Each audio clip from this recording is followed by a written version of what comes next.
आज का हमारा जिला है त्रिपुरी, न्यायिक राजधानी, संस्कार धानी और आम्र नगरी के नाम से विख्यात जबलपुर जिला, जो कि ऐतिहासिक संदर्भों में आजादी की चेतना के उद्गम स्थल, प्राकृतिक संदर्भों में संगमरमर की सफेदी, धार्मिक संदर्भों में मां नर्मदा और उससे संबंधित पर्यटक स्थल और दोस्तों साहित्यिक संदर्भों में सुभद्रा कुमारी चौहान की कर्मस्थली और अमृतलाल बेगड़ की भाषाई जादूगरी के लिए जाना जाता है। दोस्तों यदि मैं वर्तमान की बात करूं तो मध्य प्रदेश सरकार इनके सम्मान में एक राष्ट्रीय स्तर का पुरस्कार भी प्रदान करती है। किन लोगों को? वे लोग जो आदिवासियों के लिए काम करते हैं। कांग्रेस के सभी लोगों ने अगले अध्यक्ष के रूप में सुभाष चंद्र बोस जी का नाम आगे किया, ठीक, पर महात्मा गांधी चाहते थे कि पट्टाभी सीतारमैया अध्यक्ष बने। अब मतभेद हो गया, गांधी जी चाह रहे थे पट्टाभी सीतारमैया बने, अन्य लोग चाह रहे थे सुभाष चंद्र बोस बने। अब तो ने आजादी में योगदान दिया था, झंडा सत्याग्रह में पहली महिला बनी थी प्रदेश की जो जेल गई थी, कारावास हुआ था जिनको 6 महीने का। इसके अलावा लेखिका है, क्या लिखा है इन्होंने? इन्होंने लिखा मुकुल, त्रिधारा, उन्माद, सभा के खेल, सीधे साधे, झांसी की रानी, वीरों का कैसा हो बसंत, नंदन वंशी फूल उठी, वह छोटी सी कुटिया मेरी, है ना। इतनी सारी रचनाएं हैं। इन्हें नर्मदा पुत्र के नाम से जाना जाता है दोस्तों, ये आपको पता होना चाहिए, नर्मदा पुत्र, ठीक है। और इनकी कई रचनाएं जैसे नर्मदा तीरे तीरे, अमृतस्य, सौंदर्य देवी नर्मदा, ये इनकी रचनाएं हैं। और सुनिए, ये अमृतलाल बेगड़ जी हिंदी के अलावा गुजराती भाषा में भी लिखते हैं। नमस्कार दोस्तों, मैं सुनील श्रोती केवीएस एकेडमी के इस ऑनलाइन प्लेटफॉर्म पे आपका स्वागत करता हूं। साथियों, जैसा कि आप जानते हैं कि प्रदेश यात्रा नाम की हमारी श्रृंखला में मध्य प्रदेश के एक एक जिले के उन जरूरी तथ्यों को हम आप तक ला रहे हैं जो पटवारी, व्यापम और एमपीपीएससी प्रीलिम्स तीनों ही दृष्टिकोण से अति महत्वपूर्ण हैं। हमारे इसी प्रयास के क्रम में आज का हमारा जिला है त्रिपुरी, न्यायिक राजधानी, संस्कार धानी और आम्र नगरी के नाम से विख्यात जबलपुर जिला, जो कि ऐतिहासिक संदर्भों में आजादी की चेतना के उद्गम स्थल, प्राकृतिक संदर्भों में संगमरमर की सफेदी, धार्मिक संदर्भों में मां नर्मदा और उससे संबंधित पर्यटक स्थल और दोस्तों साहित्यिक संदर्भों में सुभद्रा कुमारी चौहान की कर्मस्थली और अमृतलाल बेगड़ की भाषाई जादूगरी के लिए जाना जाता है। दोस्तों, ऐसे जबलपुर को समझना बहुत जरूरी है, वो भी एक एक बिंदु के अंतर्गत। तो सबसे पहले शुरुआत करेंगे जबलपुर में नक्शे के माध्यम से, जिसमें आपको स्पष्ट दिख रहा होगा जबलपुर मध्य प्रदेश के इस वाले हिस्से में विद्यमान है, जो कि कितने जिलों को छू रहा है? तो दोस्तों, कटनी, उमरिया, डिंडोरी, मंडला, सिवनी, नरसिंहपुर और दमोह। तो पहला प्रश्न, जैसा कि मैं हर लेक्चर में स्पष्ट करता हूं कि यह पूछा जा सकता है कि कोई भी जिला आसपास के कितने जिलों को स्पर्श कर रहा है, तो आपको नक्शे के माध्यम से ही बेटा ये चीज क्लियर हो सकती है। आप याद करना चाहेंगे, रटना चाहेंगे, वो तो पॉसिबल है ही नहीं। और यदि राज्य की बात करूं तो ऑब्वियसली एक अंतर्वर्ती जिला है, किसी अन्य राज्य की सीमा को स्पर्श नहीं कर रहा है। आगे देखते हैं। परिचय की बात करें तो परिचय में सबसे पहले उत्पत्ति और शाब्दिक अर्थ। साथियों, ऐसा कहा जाता है पुराणों के माध्यम से, और कुछ ऐसी किंवदंतियां हैं, इस तरह की बातचीत है कि इस शहर का नाम सबसे पहले जबालीपुरम हुआ करता था। क्यों हुआ करता था? क्योंकि महर्षि जबाली यहां तपस्यारत थे या यहां निवासरत थे, उनके नाम पर इसका शहर जबालीपुरम था। तो प्रश्न सीधे आ सकता है कि जबाली ऋषि का संबंध किस शहर से है? तो ऑब्वियसली जबलपुर से है। पुराना नाम क्या था? जबालीपुरम। आगे देखते हैं। साथियों, ऐतिहासिकता की यदि बात करूं तो हे वंश ने इस क्षेत्र को अपनी राजधानी बनाया और उस समय इसका नाम त्रिपुरा था, ठीक। उसके बाद क्या हुआ? यहां की पहाड़ी पर मदन महल का किला बनाया गया। किसके द्वारा बनाया गया? तो गोंड वंशी शासक मदन सिंह के द्वारा 1100 ईस्वी में। ओके, आगे बढ़ते हैं। भेड़ा घाट, ग्वारी घाट, यहां से दोस्तों कुछ जीवाश्म के अवशेष मिले हैं, और वो जीवाश्म हमें क्या बताते हैं? वो जीवाश्म, वो फॉसिल्स के एविडेंस हमें ये बताते हैं कि प्राग ऐतिहासिक काल क्या है, चर्चा करूंगा, चिंता नहीं करना। प्राग इतिहास काल से संबंधित मनुष्य यहां निवास करता था। प्राग ऐतिहासिक काल कहते किसको हैं? दोस्तों, हम इतिहास में पढ़ते हैं कि हिस्ट्री का या इतिहास का अध्ययन करते वक्त इतिहास को 3 वर्गों में बांटा जाता है।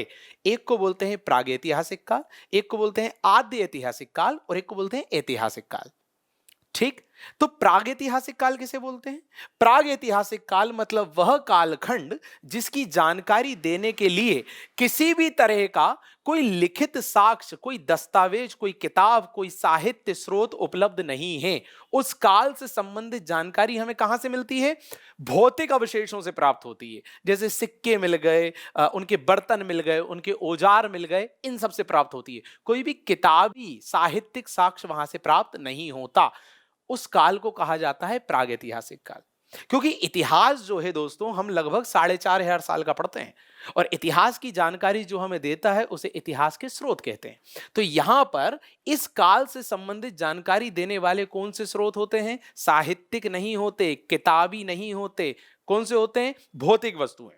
मतलब उस समय का मनुष्य किस तरह के बर्तन यूज करता था, किस तरह के औजार यूज करता था, उन सब से हम उनकी जानकारी प्राप्त करने की कोशिश करते हैं। मतलब आदि मानव काल से संबंधित। तो उस काल को कहा जाता है प्रागैतिहासिक काल। ठीक। फिर आगे का जो इतिहास है उसके बारे में जानकारी हमें भौतिक के अलावा किताबी साक्ष्यों से भी मिलती है। तो उन्हें हम आद्य ऐतिहासिक और ऐतिहासिक कहते हैं। ठीक है, ये मैंने संक्षेप में बताने का आपको प्रयास किया। तो उस काल से संबंधित मतलब जब कुछ लिखित दस्तावेज जैसा कुछ नहीं था, आदमी लिखना पढ़ना नहीं जान रहा था, केवल चीजें यूज कर रहा था, बर्तन, औजार, पत्थर, उसके आधार पर हम उनकी जानकारी निकालते हैं। तो कैसा मनुष्य था तब का? आदि मानव वाला। तो आदि मानव के समय का जो मनुष्य था वो यहां निवास करता था। ऐसे हमें साक्ष्य मिले कहां? बेड़ा घाट और ग्वारी घाट से।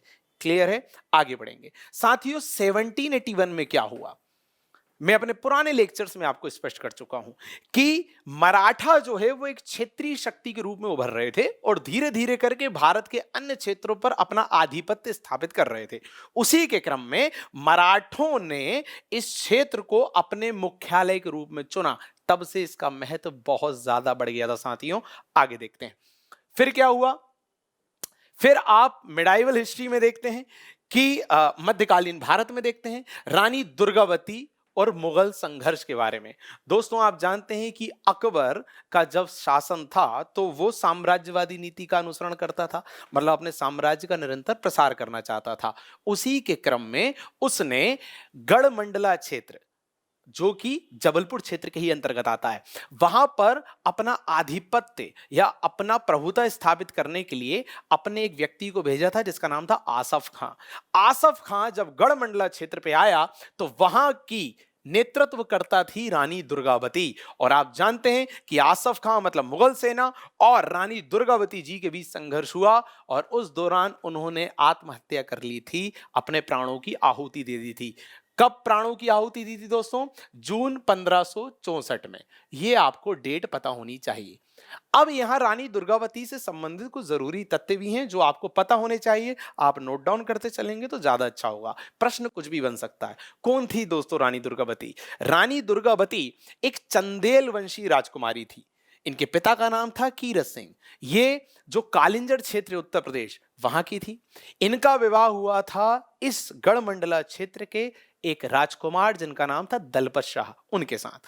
और इनका एक पुत्र था जिसका नाम था वीर नारायण।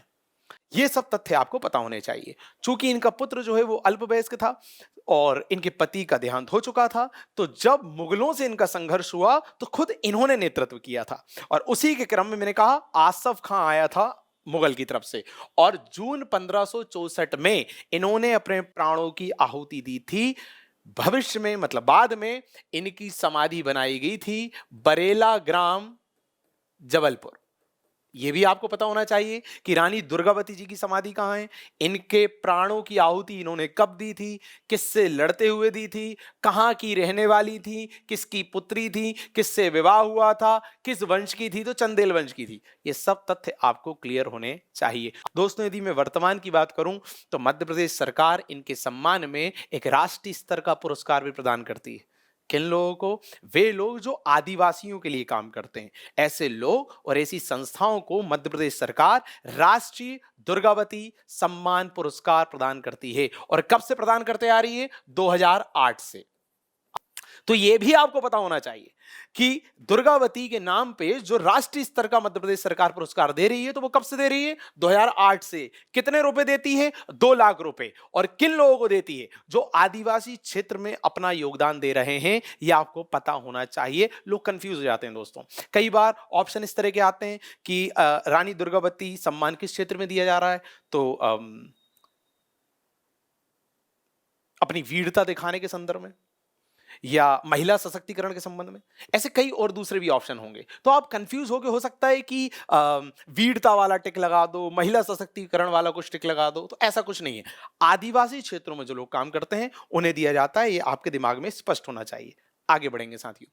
फिर क्या हुआ? वापस आते हैं, वापस जबलपुर में। जबलपुर पे हम थे, क्या क्या देखा था हमने? हमने देखा कि सबसे पहले है वंश, कि इसने वंश के राजाओं ने इसे अपनी राजधानी बनाया था, त्रिपुरा नाम दिया। एक किला यहां की पहाड़ी पे स्थापित किया था गोंड वंशी राजा मदन सिंह ने। उसके बाद यहां के ग्वारी घाट, बेड़ा घाट जैसे क्षेत्रों से अवशेष मिले उस मनुष्य के जो आदि मानव था, प्रागैतिहासिक काल का था। मतलब इतना पुराना था कि लिखना पढ़ना जानता ही नहीं था। कोई भी लिखित दस्तावेज नहीं मिले, केवल भौतिक साक्ष्य मिले। फिर मराठों ने इसे अपनी सत्ता का केंद्र बनाया और रानी दुर्गावती का संस्मरण मैंने आपको सुनाया। फिर क्या हुआ? 1864, मतलब ब्रिटिश एरा चल रहा था और पहली नगर पालिका यहां स्थापित की गई अंग्रेजों के द्वारा 1864। दोस्तों आपको पता होना चाहिए कि हमारे यहां पहली नगर पालिका कहां स्थापित हुई थी और कब हुई थी? तो 1864, जबलपुर। आगे देखते हैं। 1906 क्या हुआ? जबलपुर में एक अधिवेशन हुआ दोस्तों। अधिवेशन मतलब एक सम्मेलन हुआ नेताओं का, और इस सम्मेलन को मध्य प्रदेश में क्रांतिकारी गतिविधियों की शुरुआत माना जाता है। इसलिए मैंने अपने इंट्रोडक्शन में कहा था कि राष्ट्रीय आंदोलन की चेतना को उद्गमित करने वाला स्थल, मतलब जिसने राष्ट्रीय आंदोलन की चेतना या उसकी समझ सबसे पहले प्रसारित की थी, मध्य प्रदेश के जबलपुर से ही। मैं फिर रिपीट कर रहा हूं, मध्य प्रदेश के जबलपुर से ही राष्ट्रीय आंदोलन जैसा कुछ होना चाहिए, इसके संबंध में चेतना प्रसारित होना शुरू हुई थी। कैसे हुई थी? कि यहां 1906 में एक अधिवेशन कराया गया, यह आपको पता होना चाहिए। और फिर एक साल बाद क्या हुआ? जबलपुर में पहला क्रांतिकारी दल गठित हुआ, एक साल बाद। और फिर भविष्य में यहां होम रूल लीग स्थापित हुई थी 1915 में। होम रूल लीग आप सभी जानते हो कि हमारे क्षेत्र, हमारे घर, हमारे भारत पे हमें ही शासन करने दो, इस तरह की डिमांड करना अंग्रेजों से। फिर क्या हुआ? आगे देखते हैं। झंडा सत्याग्रह। दोस्तों आप सभी जानते हैं 1923 की बात है। कांग्रेस के एक प्रमुख नेता हकीम अजमल खां मध्य प्रदेश के जबलपुर आए थे। फिर क्या हुआ? तो जो कांग्रेस कमेटी के सदस्य हैं उन्होंने उनके सम्मान में, किसके? हकीम अजमल खां के सम्मान में झंडा लगाया था। ठीक, पर वहां का जो डिप्टी कमिश्नर था उसने वो झंडा उतरवा दिया। अब जब झंडा उतरवा दिया तो उसके विरोध में कुछ लोगों ने, प्लीज यहां नाम याद रखिएगा, कुछ लोगों ने, किसने? सुंदरलाल शर्मा, सुभद्रा कुमारी चौहान, नरहरि अग्रवाल, नरहरि अग्रवाल, इन नामों को आपको याद रखना है। चौथा माखनलाल चतुर्वेदी। इन सभी लोगों ने एक जुलूस यात्रा निकाली। कहां तक? एक टाउन हॉल वाला प्लेस था वहां तक।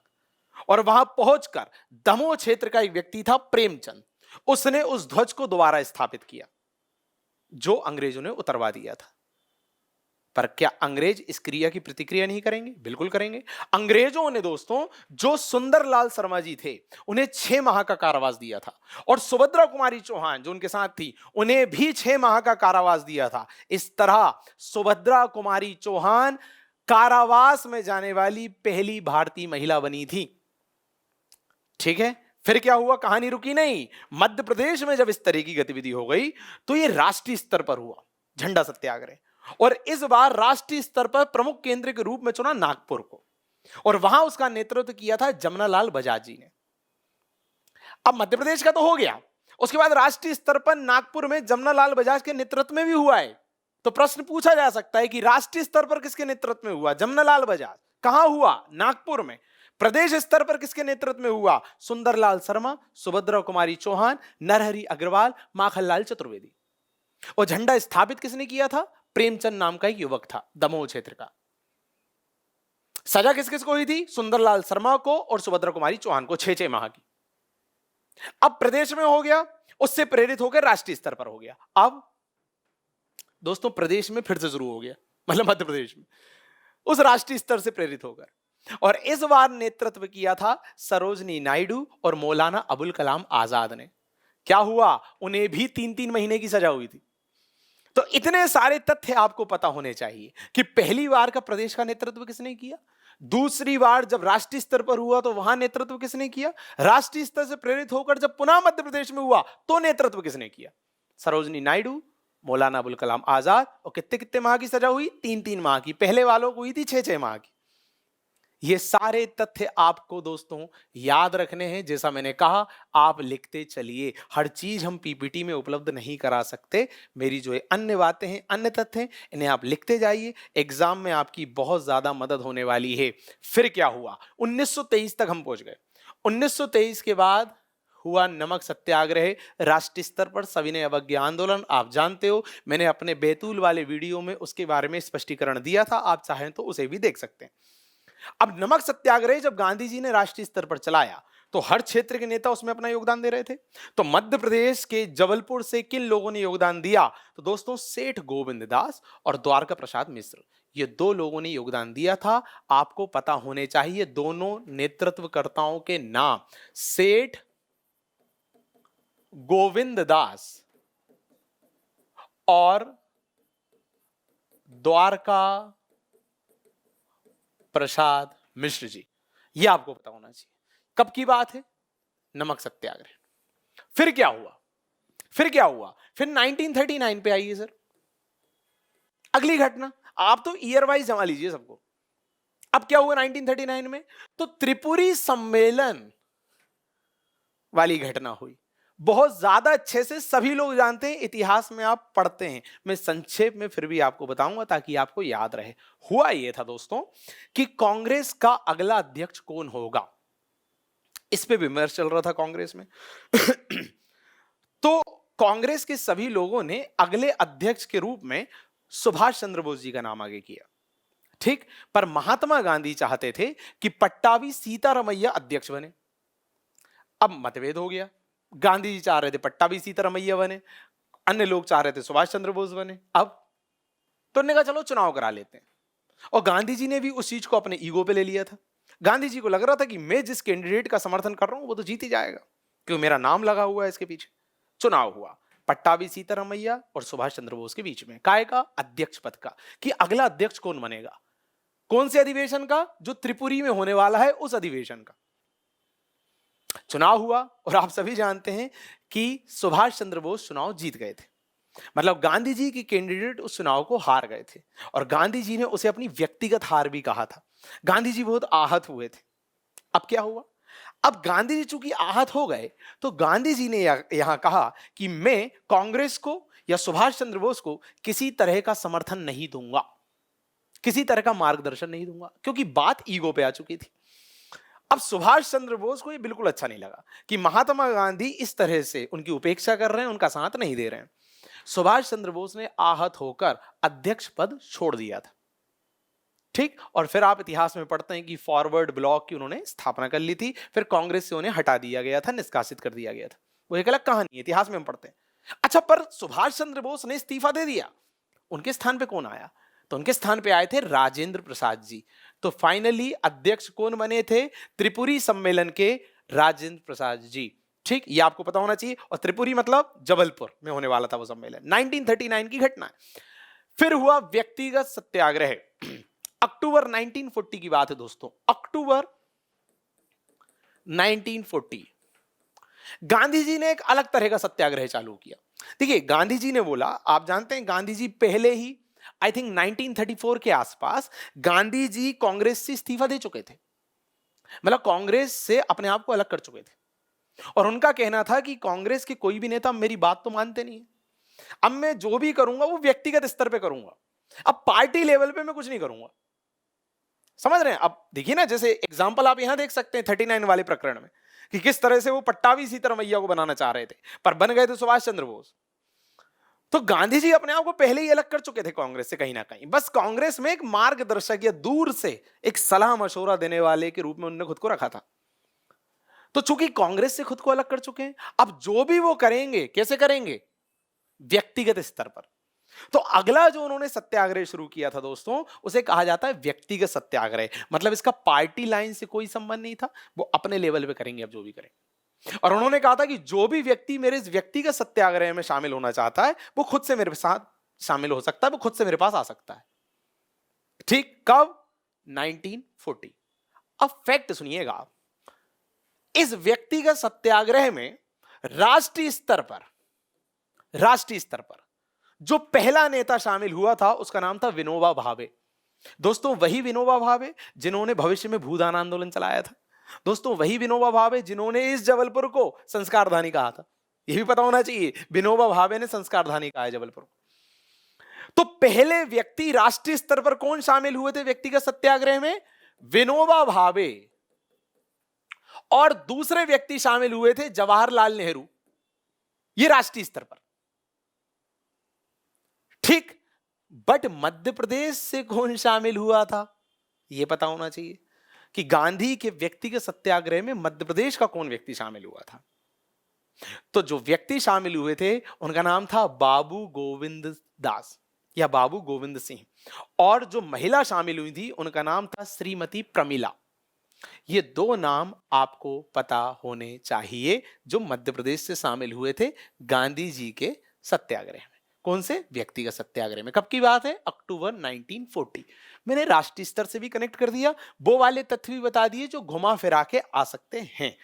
इसके अलावा दोस्तों एक बॉक्स दिख रहा है आपको, बोधी वंश ने जबलपुर, जो आज का जबलपुर है, वो वाले क्षेत्र पर शासन किया हुआ है, और शैल वंश ने महाकौशल क्षेत्र मतलब जबलपुर के आसपास के क्षेत्र में शासन किया है। मतलब प्रश्न ये पूछा जा सकता है कि ऐतिहासिक कालखंड में कौन कौन से राजवंश हैं जिन्होंने इस क्षेत्र पर, इस भू क्षेत्र के आसपास शासन किया। तो बोधी वंश और शैल वंश, ये आपको याद होने चाहिए, प्रश्न बनते हैं। और ऊपर भी मैंने इतनी कहानी आपको बताई और कुछ अन्य जानकारियां दी जिन्हें आप नोट करते चलेंगे, ऐसी मुझे उम्मीद है। हर चीज पीडीएफ में नहीं मिल पाएगी। हाँ, एक चीज मैं और आपको स्पष्ट कर दूं कि ये जो पीडीएफ है इसको प्राप्त करने के लिए आप हमारे टेलीग्राम ग्रुप को जरूर ज्वाइन कीजिए, ठीक, जिसकी जानकारी हम नीचे मेंशन कर रहे हैं। वहां आपको हर जिले जो हम पढ़ाते जा रहे हैं उसकी पीडीएफ मिल जाएगी। अच्छी खासी जानकारी है, और जो अन्य जानकारी है वो तो मैं आपको बता ही रहा हूं। आगे देखते हैं साथियों, भौगोलिक बिंद श्रृंखला के अंतर्गत आता है भैया। क्षेत्रफल इतना है, कोई दिक्कत नहीं, केवल भौगोलिक ही देख लेना कि बिंद श्रृंखला के अंतर्गत है। अच्छा पड़ोसी जिले मैं आपको पहले भी बता चुका हूं नक्शे के माध्यम से कौन कौन इसे टच कर रहा है। संभाग साथियों, सबसे बड़ा संभाग है जबलपुर, और कितने जिले हैं? 8। जबलपुर, कटनी, नरसिंहपुर, छिंदवाड़ा, बालाघाट, मंडला, सिवनी, डिंडोरी। आप नक्शे के माध्यम से ही देखें, अच्छा रहेगा याद करना। पता होना चाहिए किसी संभाग में कुल कितने जिले हैं, नाम क्या है, बन जाते हैं प्रश्न। हमें शुरू में सरल लगता है बट कंफ्यूज होते हैं। मिट्टी यहां काली, लाल और पीली तीनों तरह की मिट्टी है। और अब काली मिट्टी है, लाल मिट्टी है, तो काली मिट्टी के कारण गेहूं हो जाएगा, ठीक है, गन्ना हो जाएगा, ये सब यहाँ की प्रमुख फसल है। वनस्पति उष्ण कटिबंधीय पर्णपाती वन पाए जाते हैं। वर्षा 50 से 100 सेंटीमीटर है। यहाँ की नदियां दोस्तों, बरगी नदी जो नर्मदा की सहायक है, नर्मदा मुख्य नदी है पर बरगी उसकी सहायक है। हिरन नदी वो भी यहाँ बहती है। प्रश्न क्या बनेंगे? प्रश्न नदी पे बन सकता है, ठीक, ये वर्षा वगैरह पे तो नहीं बनेगा, ये मैं आपको पहले ही स्पष्ट कर दूं। वन किस तरह का है इस पे भी नहीं बनेगा, क्योंकि कोई स्पेसिफिक वन यहां नहीं पाया जा रहा है। जहां पर वन से संबंधित प्रश्न बन सकता है वो मैं आपको बताऊंगा कि ये बन सकता है, ठीक। यहां आप बस ये नदियों पे थोड़ा ध्यान दीजिएगा। और इधर वाले पे जैसा मैंने कहा, संभाग सबसे बड़ा है, 8 जिले, इस पे ध्यान देना। और इधर इस पे ध्यान देना कि बिंद श्रृंखला के अंतर्गत आता है। ये 3-4 बातों पे आप ज्यादा ध्यान देना। भौगोलिक में आप हर तथ्य हर चीज रट नहीं सकते, बिल्कुल संभव नहीं, और वहां से प्रश्न बनना भी नहीं। आगे देखिएगा दोस्तों, नदी हमने देख ली तो परियोजना भी देखना पड़ेगा। छीता खुदरी परियोजना है यहां पर। और जो प्रमुख परियोजना है वो है बरगी या अवंतीबाई जल विद्युत परियोजना। दोस्तों, बरगी या अवंतीबाई जल विद्युत परियोजना किस नदी पर है? नर्मदा की सहायक, जो भी मैंने बताया था ना बरगी, उस पर है। कहां पर है? ग्राम बिजोरा, जबलपुर। विद्युत उत्पादन क्षमता 90 मेगावाट। स्थापित कब हुई थी? 1974। और 90 तक इसका काम पूरा हो पाया था।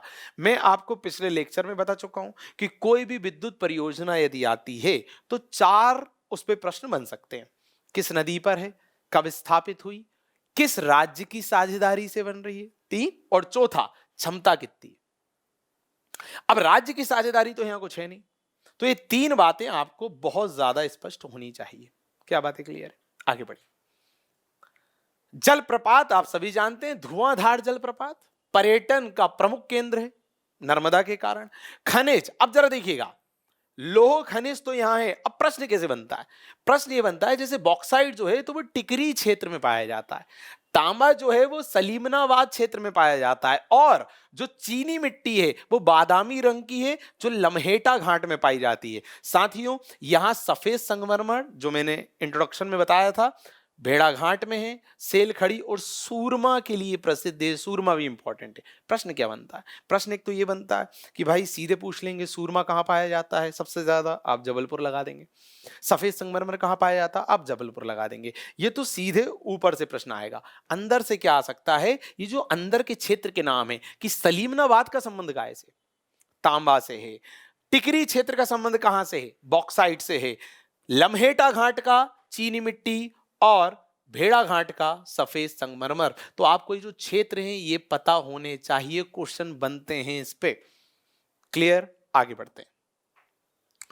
आर्थिक संदर्भ, साथियों बहुत ज्यादा उद्योग यहां हैं और उसमें भी सबसे ज्यादा रक्षा क्षेत्र के उद्योग हैं। एक बार नजर डाल लेते हैं। प्रमुख उद्योग में हीरा, हीरे के संबंध में क्या है? देश का पहला रत्न परिष्करण केंद्र, रत्न परिष्करण केंद्र, ध्यान से। उसके बाद चीनी मिट्टी उद्योग भी है जबलपुर में, क्योंकि अभी मैंने बताया चीनी मिट्टी है बादामी रंग की। साथियों, लकड़ी चीरने का कारखाना है यहां पर यदि क्वेश्चन आए कि सबसे बड़ा कारखाना लकड़ी चीरने का कहां है, तो वो मनेरी मंडला में। ये दोनों तथ्य ध्यान से देखिएगा। आगे बढ़ेंगे। उद्योग की एक लिस्ट है दोस्तों, फर्नीचर वर्क्स, जिलेटिन कारखाना है ना, और post and telegraph, vehicle factory, grey iron foundry. ये सारी लिस्ट आपको नोट्स में मिलेंगी, आपको याद करना है। इसकी मैं बात कर रहा था रक्षा क्षेत्र की। हमने थोड़ा सा क्लासिफाई कर दिया ताकि आपको पढ़ना आसान रहे। रक्षा क्षेत्र के प्रमुख उद्योग पाए जाते हैं यहां पर, बने हुए हैं यहां पर। जैसे राज्य में रक्षा उत्पादन की कुल 6 फैक्ट्री हैं, ठीक, उनमें से 4 अकेले जबलपुर में, इसलिए इंपॉर्टेंट है। रक्षा क्षेत्र की टोटल 6 फैक्ट्री है, उनमें से 4 जबलपुर में। अच्छा, बची हुई 2 कहां पर है? एक कटनी में है, एक इटारसी में। यह भी पता होना चाहिए, एक कटनी में है, एक इटारसी में। आगे आते हैं। गन कैरेज फैक्ट्री 1904 में बनी। उसके बाद ऑर्डिनेंस फैक्ट्री है यहां पर खमरिया में, 1943 में बनी। ये भी इंपॉर्टेंट है। तो मैंने ओवरऑल क्या किया है कि जो औद्योगिक इकाइयां थी उनको 2-3 कैटेगरी में बांट दिया। एक सामान्य उद्योग की लिस्ट अलग बना दी है, रक्षा क्षेत्र की अलग बना दी है, चीनी और बाकी की अलग बना दी है। आपको पढ़ना याद करना आसान रहेगा। ये वही फैक्ट्रीज, इन सब के नाम है।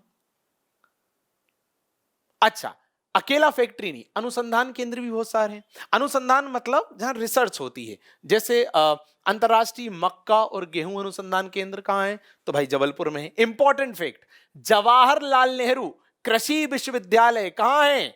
जबलपुर, 1964 में स्थापित हुआ। और इंपॉर्टेंट यह है कि प्रदेश का पहला विश्वविद्यालय है।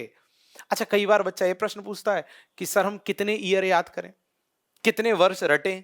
तो कम से कम उन चीजों के वर्ष जरूर याद कर लो जो पहला है। जैसे कृषि विश्वविद्यालय प्रदेश का पहला है, अतः इसका वर्ष देखना अति महत्वपूर्ण है, 1964। आगे देखते हैं। इसके अलावा राज्य वन अनुसंधान, मध्य प्रदेश वन अनुसंधान संस्थान, ये सब हैं। ये बाकी के अनुसंधान केंद्र जैसा मैंने कहा जो आपको याद करने हैं अपने लेवल पे। सीधे आते हैं सांस्कृतिक परिदृश्य पर संस्कृति में हम सारे जिलों में क्या पढ़ रहे हैं? जनजाति कौन सी है? तो भाई यहाँ भारिया, गोंड ये वाली जनजाति पाई जाती है।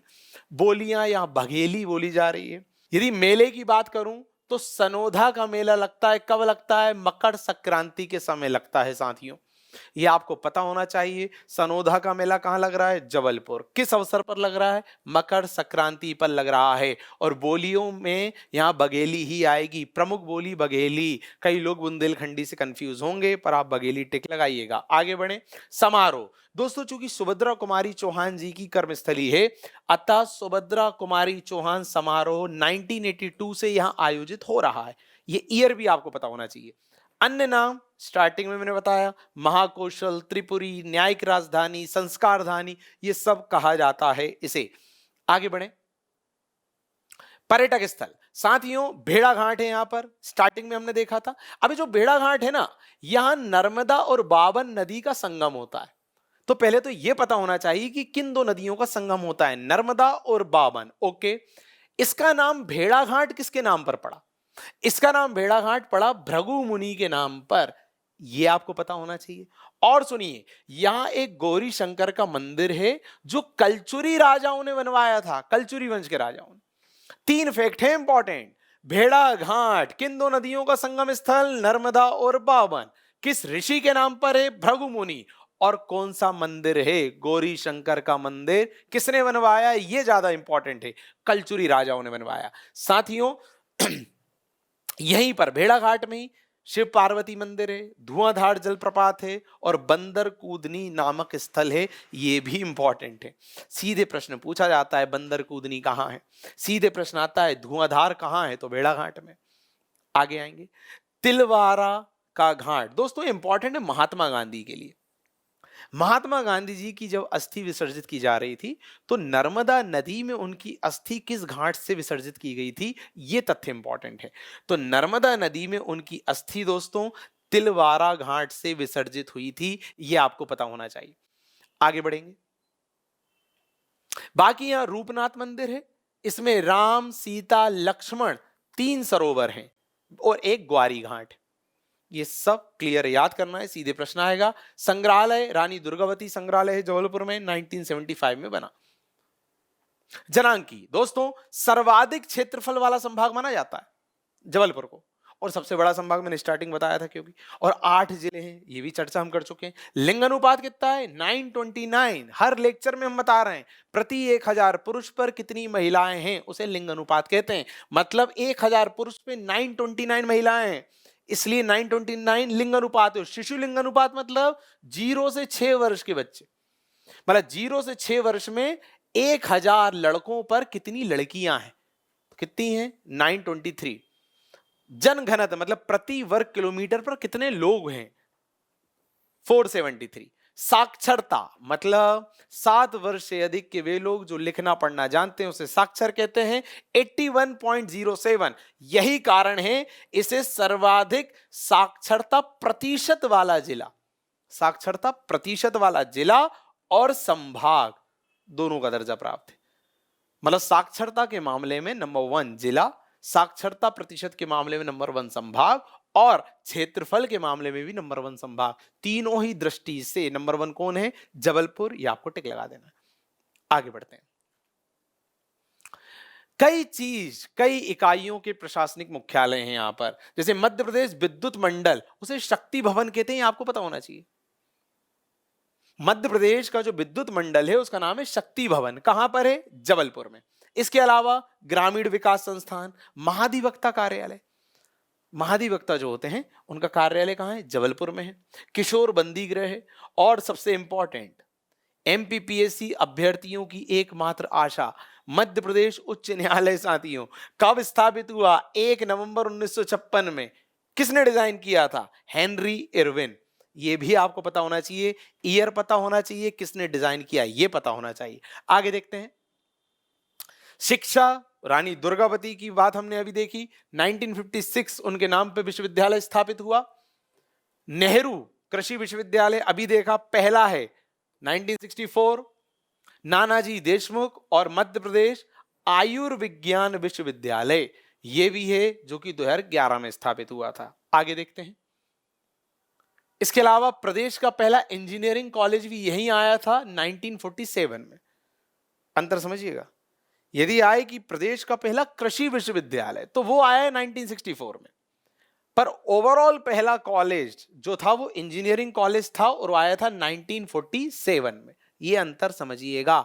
ओवरऑल पहला कॉलेज 1947 जो इंजीनियरिंग था, और कृषि क्षेत्र का पहला 1964 में जवाहरलाल नेहरू के नाम पर। बाकी ये सारे नाम आपको याद करने हैं, जैसे राज्य विज्ञान शिक्षा संस्थान, थल सेना का शस्त्र स्कूल, ये सब यहीं पर है। एक जिला एक उत्पाद योजना, जैसा मैंने कहा, हर जिले की जो खास फसल है या कोई उत्पाद है उसको विश्व स्तर पर एक पहचान दिलाने के लिए सरकार ने एक जिला एक उत्पाद योजना चालू की है, जिसमें जबलपुर की मटर को जोड़ा गया है। जबलपुर से किस उत्पाद को जोड़ा है? मटर को। आपको पता होना चाहिए। आगे देखते हैं। राजनीतिक विधानसभा के कुल 8 क्षेत्र हैं, यहां पर 8 विधायक हैं। यहां पर पाटन क्षेत्र, बरगी, पूर्वी जबलपुर, उत्तरी जबलपुर, ये सारे। लोकसभा में एक सांसद हैं यहां से, राकेश सिंह जी, जो बीजेपी के हैं। ठीक, अभी कुछ समय पहले बीजेपी के प्रदेश अध्यक्ष भी थे। उसके बाद राज्यसभा सदस्य यहां से हैं विवेक तनखा, ये कांग्रेस पार्टी से हैं और ये कश्मीरी पंडित हैं, एडवोकेट हैं बाय प्रोफेशन। आगे बढ़ते हैं। प्रमुख व्यक्तित्व दोस्तों, सेठ गोविंददास और द्वारका प्रसाद मिश्र, इन दोनों की अभी मैंने बात की थी नमक सत्याग्रह के दौरान, और ये दोनों क्या हैं? राजनीतिज्ञ थे। सुभद्रा कुमारी चौहान जी की भी बात की थी, अमृतलाल बेगड़ की भी बात की थी, भवानी प्रसाद तिवारी, ये तीनों लेखक और लेखिकाएं हैं जो कि जबलपुर से संबंधित हैं। जैसा मैंने बताया, सुभद्रा कुमारी चौहान जी की कर्मस्थली है जबलपुर, ठीक है, जन्मस्थली नहीं है। और भवानी प्रसाद तिवारी और अमृतलाल बेगड़ की भी स्थली है। अमृतलाल बेगड़, इन्हें नर्मदा पुत्र के नाम से जाना जाता है दोस्तों, ये आपको पता होना चाहिए, नर्मदा पुत्र, ठीक है। और इनकी कई रचनाएं, जैसे नर्मदा तीरे तीरे, अमृतस्य, सौंदर्य देवी नर्मदा, ये इनकी रचनाएं हैं।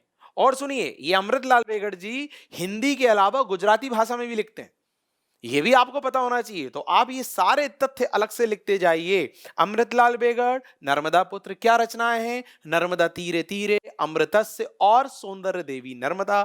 और किस भाषा में लिखते हैं हिंदी के अलावा? गुजराती। पता होना चाहिए, कंफ्यूजन हो जाता है। सुभद्रा कुमारी चौहान जी, इतनी बात मैंने इनके बारे में कही। आजादी में योगदान दिया था, झंडा सत्याग्रह में, पहली महिला बनी थी प्रदेश की जो जेल गई थी, कारावास हुआ था जिनको 6 महीने का। इसके अलावा लेखिका है, क्या लिखा है इन्होंने? इन्होंने लिखा मुकुल, त्रिधारा, उन्माद, सभा के खेल, सीधे साधे, झांसी की रानी, वीरों का कैसा हो बसंत, नंदनवंशी फूल उठी, वह छोटी सी कुटिया मेरी, है ना। इतनी सारी रचनाएं हैं जो आपको पता होनी चाहिए। आगे देखते हैं साथियों। मुस्कान किरार, क्वेश्चन आ चुका है, तीरंदाज से संबंधित है, जबलपुर की ही है। श्रेया अग्रवाल निशानेबाज हैं, जबलपुर से ही संबंधित। अर्जुन रामपाल आप जानते हैं, एक्टर हैं, अभिनेता हैं, जबलपुर के ही हैं। और ब्रजेश मिश्र जी, ये पूर्व एनएसए रह चुके हैं, ठीक, ये भी जबलपुर के हैं। तो क्वेश्चन क्या आता है, मैं पुराने लेक्चर्स में आपको बता चुका हूं कि कोई व्यक्ति जो है वो किस क्षेत्र से संबंधित, क्षेत्र मतलब उसकी विधा, जैसे ये अभिनेता हैं, ये निशानेबाज हैं, तो वो वाला क्षेत्र। और फिर मूल क्षेत्र का क्या है, मतलब जहां उन्होंने कार्य किया है या जन्मे हैं, तो वो जबलपुर है। ये दोनों चीज आपको पता होनी चाहिए। खेल दोस्तों, कई एसोसिएशन, कई अकादमी जबलपुर में है। प्रश्न बनता है, और सुनिए, इनके ईयर भी इंपॉर्टेंट है भैया, याद कर लेना। यदि मैंने स्लाइड में कोई ईयर दिया है मतलब वो जरूरी है, इसलिए दिया है, आपको बिल्कुल याद कर लेना है। क्वेश्चन बनते हैं, जैसे मध्य प्रदेश बैडमिंटन एसोसिएशन 1946, ठीक। उसके बाद मध्य प्रदेश हॉकी एसोसिएशन 1956, ये पता होना चाहिए।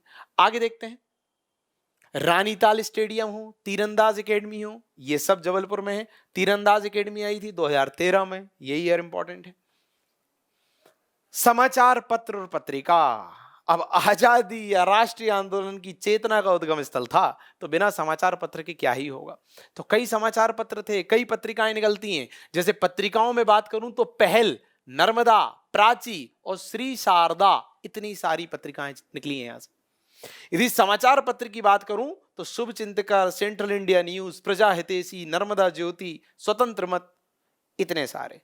और इस सब के अलावा पत्रकार भवन भी है जबलपुर में। अब इतनी सारी बातें हुई, कुछ तथ्य ऐसे होते हैं जो किसी भी हेडिंग के अंतर्गत नहीं आ पाते। क्या है वो तथ्य? कुछ अन्य तथ्य में देखते हैं साथियों। राज्य पुनर्गठन आयोग, जब अलग अलग राज्यों का गठन हो रहा था तो उस समय मध्य प्रदेश का जब गठन हुआ तो वो जो आयोग है जिसकी सिफारिशों के आधार पर गठन हो रहा था, उसने सिफारिश की थी कि मध्य प्रदेश की राजधानी जबलपुर को बनाइए। ये आपको पता होना चाहिए, पर बाद में भोपाल को बनाया गया था।